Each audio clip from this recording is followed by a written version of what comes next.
You've touched on a thought that I really want to expand on a little bit, actually, and that is the fact that by definition, the pandemic has sort of driven data changes. The most obvious example is the delivery method or hybrid online, et cetera, et cetera.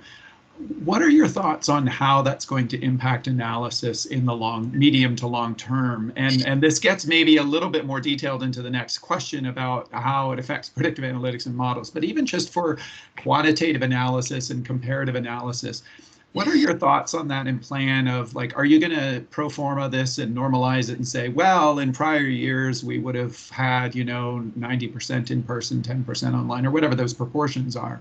But this data is now completely different and is almost, in a sense, not comparable. What are your thoughts on that? Are you going to keep it? Are you going to toss it? Well, and that last point is a key one, because we have no idea how long this is going to last. I mean, optimistically, maybe the world will look a bit different again about a year from now. But even with the development of a vaccine, it's going to take time to get that kind of distributed widely. And then there's a question of, would people actually take a vaccine even if it was available? So the duration for this, I mean, we could be looking at several years before things settle down to whatever the new normal looks like.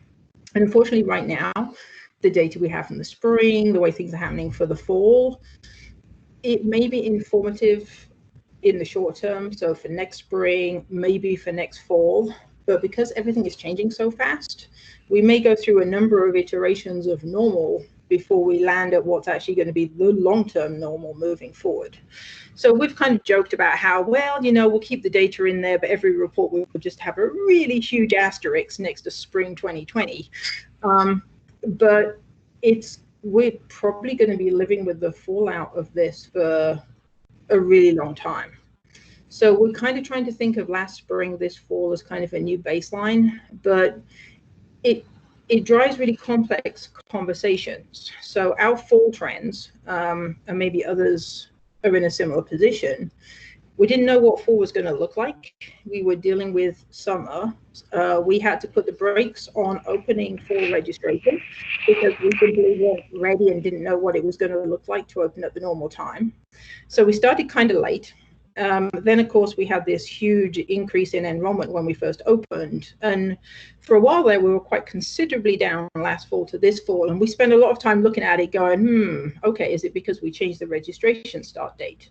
Is it because of this particular population? Is it because of financial concerns? There's just all these questions that go along with that.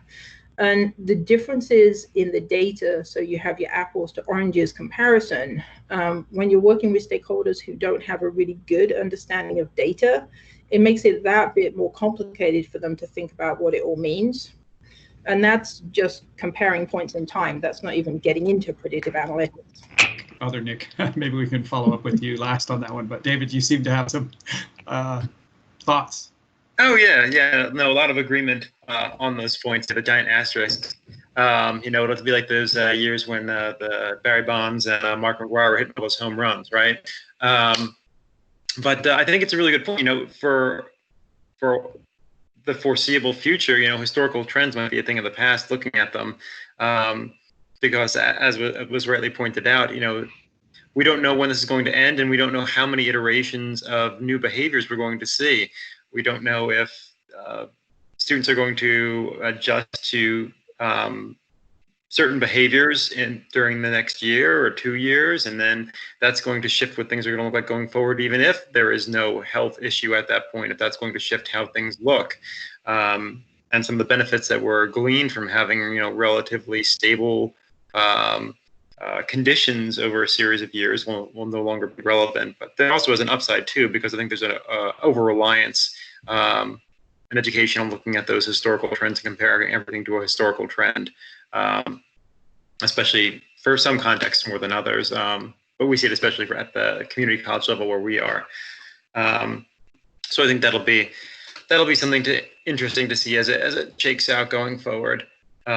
And then, I think it's also important to think about, how people are making decisions at this time. People have less, cognitive resources or bandwidth, as was pointed out, to make decisions. So it's, it's important to think about how we're delivering that information, who's delivering it. And, we're lucky in our organization to have, as you guys said, good, clean data. We have people who have been there a while and who are talented, so they have the institutional knowledge and they're capable too, which make things a lot easier for being able to get out that data. But as with every other institution, we have variable levels of ability across different areas in terms of being able to, run data, look at data, understand what it means, to not rely on the anecdotal, to ask more questions, to ask the right questions. But, we constantly, as we were before, there's just constantly more of a desire to see more and more, despite not necessarily knowing what it signifies.